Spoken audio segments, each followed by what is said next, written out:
Sarah's shift had ended later than usual, and the rain was relentless. She gripped the wheel tightly, her headlights barely piercing the storm.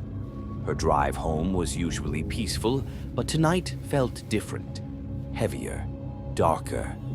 As she approached a desolate stretch of highway, her headlights illuminated a figure on the side of the road.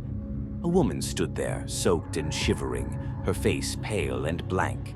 Sarah's first instinct was to drive past, but something about the woman's forlorn stance compelled her to stop.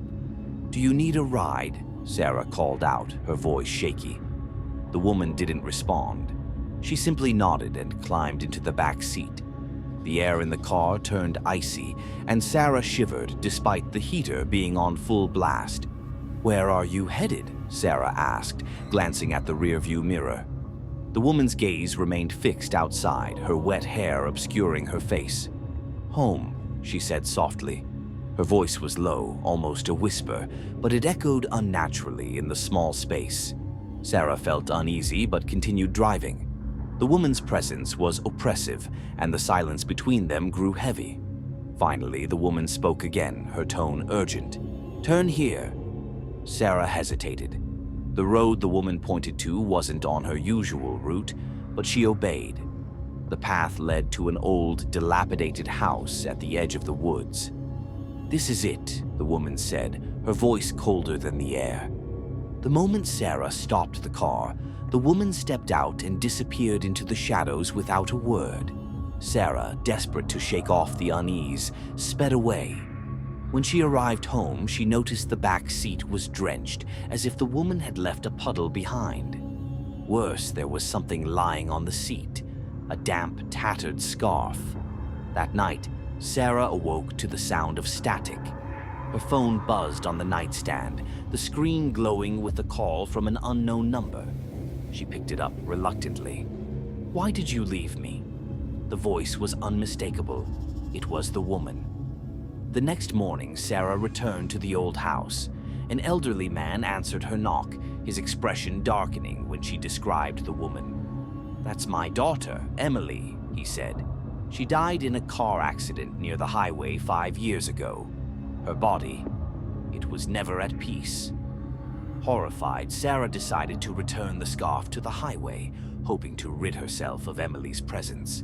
She stood at the roadside in the pouring rain, clutching the scarf and calling out to Emily.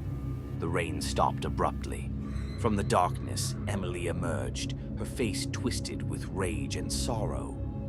"Why did you leave me there?" she demanded. Sarah stammered an apology, extending the scarf. But Emily's figure distorted, her face decaying before Sarah's eyes. She lunged forward, her cold hands closing around Sarah's throat. The next thing Sarah knew, she was back in her car, parked by the highway. The scarf was gone, but her back seat was soaking wet again. She thought it was over, until she returned home to find Emily's photograph on her kitchen counter. In the photo, Emily's expression had changed. She was smiling. Sarah vanished the next night. Her car was found abandoned on the highway, the interior drenched. Truckers now report seeing a young woman by the roadside, staring blankly into the distance. They say if you stop, you'll never make it home.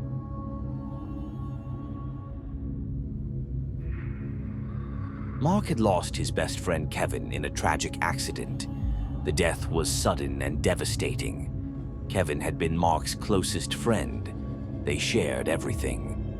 For a week, Mark remained in shock, waking up in the middle of the night, hearing Kevin's laughter echoing in his mind. But one night, these dreams would give way to a terrifying reality. At exactly 3 a.m., Mark's phone rang. The familiar name appeared on the screen. Kevin. His eyes widened. At first, he thought it was a mistake or a cruel joke. But when he tried to swipe away the name, it stayed on the screen. His heart raced, but he rejected the call and buried his head into the pillow. The next night, at the exact same time, the phone rang again. He rejected it immediately, but the restless hours passed as he stared at the screen. The next night came, and once again, the screen flashed, "Kevin." His heart clenched. This time, he finally picked up. "Who is this? This isn't funny," he shouted. On the other end, there was no response, just static, a crackling silence. Then he heard a low, guttural whisper. "Mark, it's so cold. Please help me." In that moment, Mark's blood ran cold. This was Kevin's voice, his familiar, always joyful voice, now strangled with fear. And this was the first time Mark truly feared for his friend. He hung up the phone, but the silence of the night was replaced by strange, eerie clicking sounds coming from inside the walls.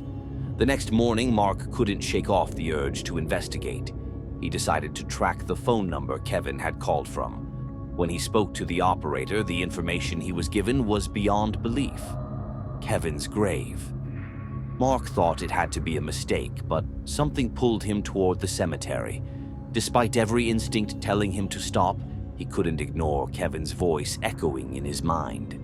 That night, with a flashlight in hand and a heavy heart, Mark made his way to the cemetery. The cold wind cut through him like a knife as he approached Kevin's grave. As he stood there, his phone buzzed. A new message appeared on the screen. "Dig deeper." Mark's hands shook. He didn't want to, but Kevin's voice whispered in his ears, "Please help me." He grabbed the shovel and began to dig, each strike of the shovel breaking the eerie silence of the night. After what seemed like an eternity, Mark opened the coffin. His heart stopped. The coffin was empty, but on the inside of the lid there was a message carved in blood. "You're in the wrong place." Suddenly, his phone buzzed again. A call from Kevin. Mark hesitated, his heart pounding in his chest. He picked up the phone. "Mark," Kevin's voice came through, clearer now, but with a chilling tone. "I couldn't come back. They took me. And now they want you, too."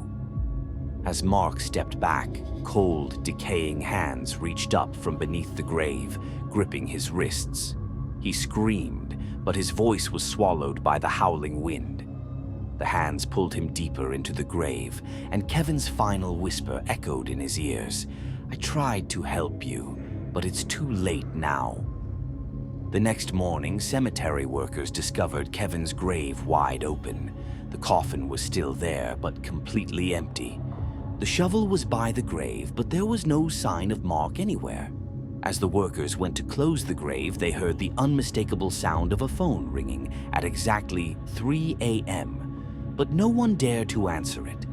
From that night on, those who remained in the cemetery reported hearing a phone ring at 3 a.m., but no one had the courage to pick up the call, because no one knew who was on the other end.